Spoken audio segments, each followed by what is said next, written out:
Sosok Tio Ardianto, Ketua BEM UGM, diteror isu tilep uang hingga intimidasi usai kirim surat ke UNICEF.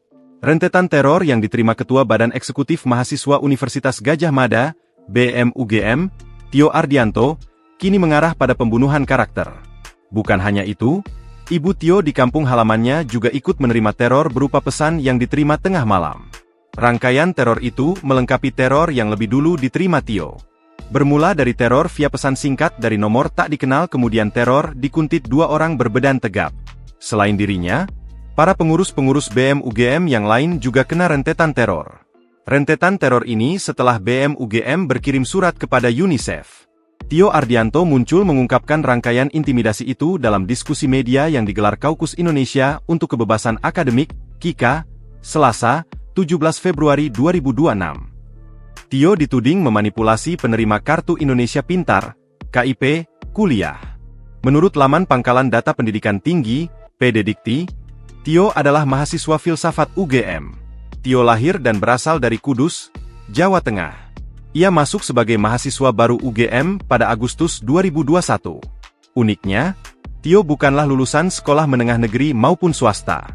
Ia merupakan lulusan Pusat Kegiatan Belajar Masyarakat, PKBM, Omah Dongeng Marwah di Kudus. Artinya, Tio menggunakan ijazah paket C untuk masuk sebagai mahasiswa UGM, dikutip dari YouTube Yanies Journey Official. Bergabungnya Tio dengan PKBM Omah Dongeng Marwah justru membuat dirinya berkembang sesuai minat dan bakatnya. Selama masih menempuh pendidikan di PKBM Omah Dongeng Marwah, Tio menjadi sutradara sekaligus aktor untuk pertunjukan teater. Ia pernah menjadi penulis naskah dan sutradara untuk teater Ananging Muria yang dipentaskan di Universitas Muria Kudus pada 25 Desember 2018. Selain itu, ia juga pernah meraih predikat penyaji terbaik 2 dalam Festival Monolog Bahasa Jawa Fakultas Bahasa dan Sastra, FBS, Universitas Negeri Semarang, UNES, tahun 2020. Tio juga mendapat juara 1 Lomba Baca Puisi Inspiratif Tingkat Nasional yang diadakan penerbit Erlangga pada 2021. Di tahun 2019, Tio tergabung dalam antologi Sesapa Mesra Selinting Cinta, BBJT, bersama lebih dari 140 penyair dari Asia Tenggara. Dikutip dari kanal YouTube pribadinya, Tio juga pernah diundang sebagai penyair termuda dalam Pertemuan Penyair Nusantara 11 2019.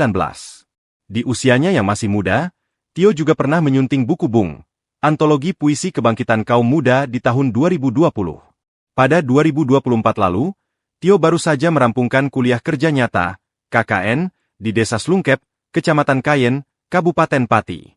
Tio diketahui resmi menjabat sebagai Ketua BEM-KM UGM pada Januari 2025. Download Tribun X sekarang, menghadirkan lokal menjadi Indonesia.